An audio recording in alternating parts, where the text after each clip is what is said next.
to rejoice before the Lord. Oh, there you go. Later. You shall take on the first day the fruit of the splendid trees. That's what we just read. So sorry. So we're going to build a sukkah. We're commanded to build a sukkah, and every Jewish family strives to go out and make a sukkah. Today they have like prefabricated sukkahs that save a little bit of time, but it's a nice family thing to do. Typically, the sukkahs will have a table inside where the family will dine, to live in that sukkah, to eat in that sukkah, and really spend a great deal of family time. And traditionally, a sukkah has a hole in the top of the roof called an oculus, and in that oculus, that's where the children of Israel would look to the cloud, the Shekinah glory that would lead them. And so they also looked for Messiah to come as they were looking to the clouds and to the heavens. So again, more prophecy about the coming of Yeshua. It's not just history, it's prophecy. And so there you see a sukkah that has lights on it. Sukkahs can be however your family decides to decorate them. Some decorate them with fruit, some with garlands, some with paper cutouts, some with flowers, anything. It doesn't really matter on how you decorate it. It just matters that you're doing it. God honors your heart and what you put into it. There is something called an etrog. An etrog looks like a lemon, very much like a lemon, but I didn't bring an etrog because they were $30. Wow. And they look so much like a lemon, so forgive me, but I didn't bring an etrog. But you would know the difference, but I just didn't tell you that. So, but like you privy to that. And the etrog, it basically suggests that God's desire is that we have a humble heart. And it's also said that the etrog not only looks beautiful, but it tastes beautiful as well. And the implication is that, and we'll get into this when we get into the four species, is that some people in Israel, they know the Torah very well. Other people know the Torah very well and they practice it. Which is the parallel to us is knowing the word and doing the word. Amen. Being knowers and being doers of the word. And that's why we should be like the species of the etrog. And an etrog is actually the fruit known as a citron. And it tastes kind of like a lemon, but I mean, it can be likened to that, but not exactly. But lemons are still 2 for $1. The lulav.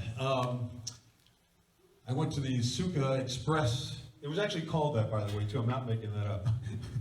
In Cleveland, and I picked up a lulav. The lulav is the date palm, and it's flown in from Yerushalayim, from the holy city, Jerusalem. And it is waved on this holiday.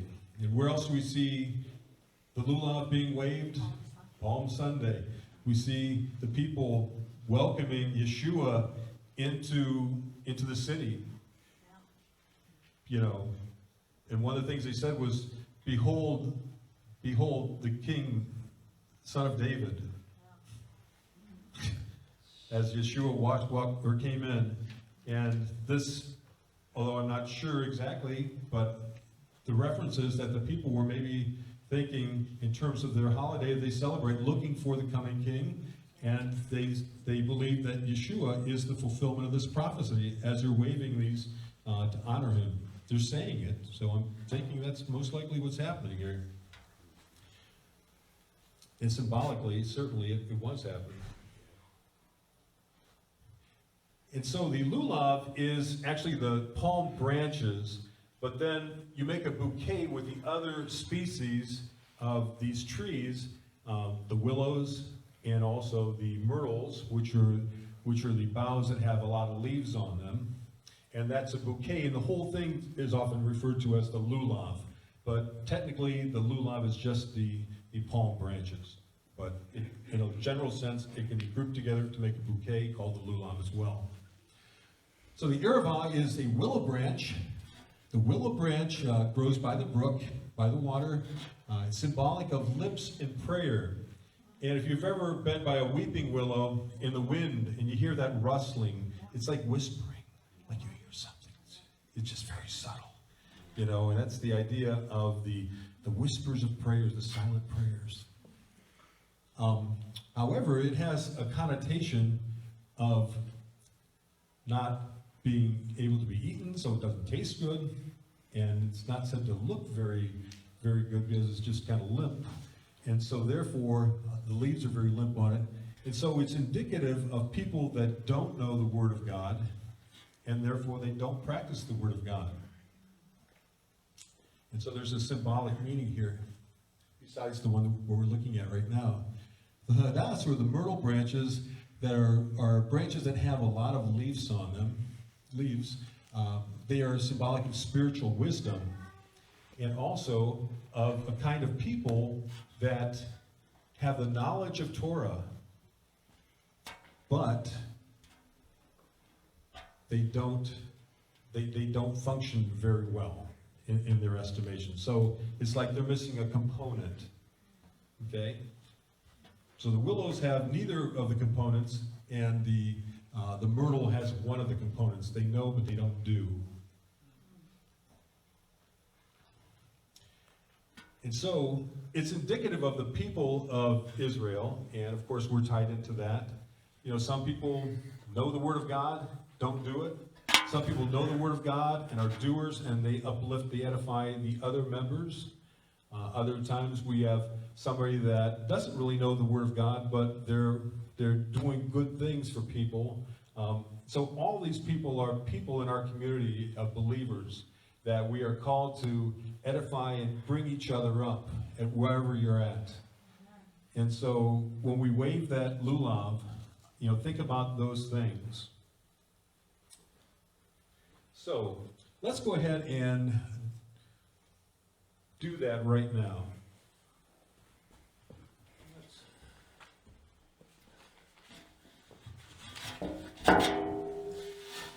First of all, we're going to go ahead and give the traditional blessing over the sukkah, and then we'll go ahead and do the waving of the lulav.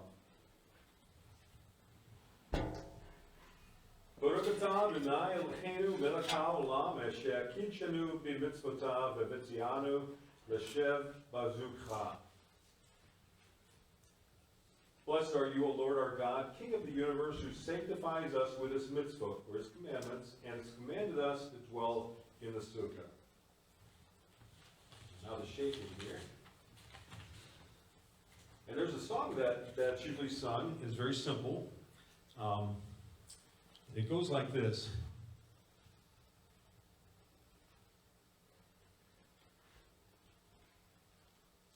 Oh do, oh do, oh do, oh do, oh do, oh do, la Adonai. Adu, adu, adu, adu, adu, Adonai ki tov. Ki le'olam, ki e'olam, ki e'olam asdod. Ki le'olam, ki le'olam, ki le'olam hasdod. Translated, give thanks to the Lord, for he is good. For steadfast love endures forever. Psalm 138, this is what Mary was saying during her song. So, we take our four species here.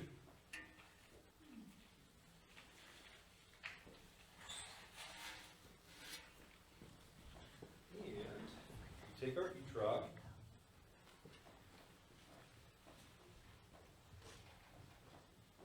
Randy, I'm going to give this to you to hold here. Thanks.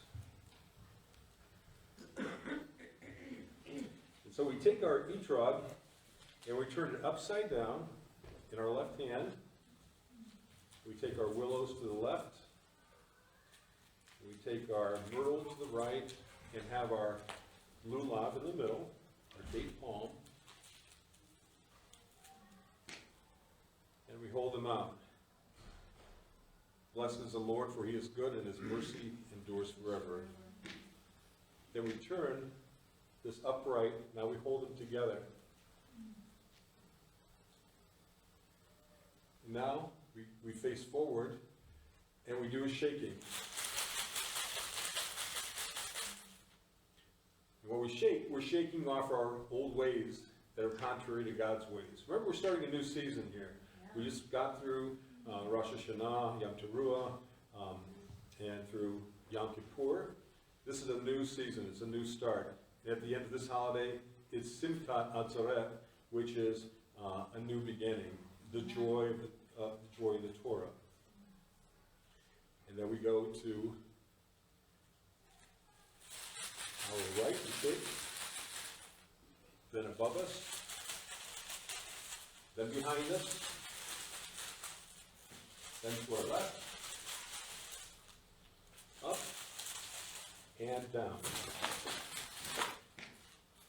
Now you can see a little bit of the date palm in there. All right.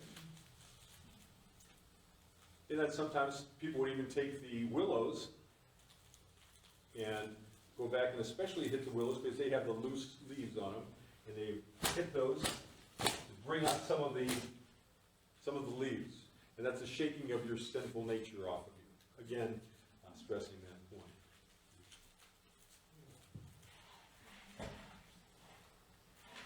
This is an authentic lulav from a tree growing somewhere in Jerusalem.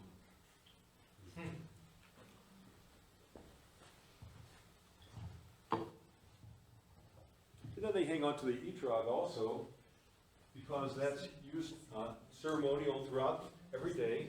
As the families are going into the sukkahs and dining, they'll have a blessing with the etrog every day then.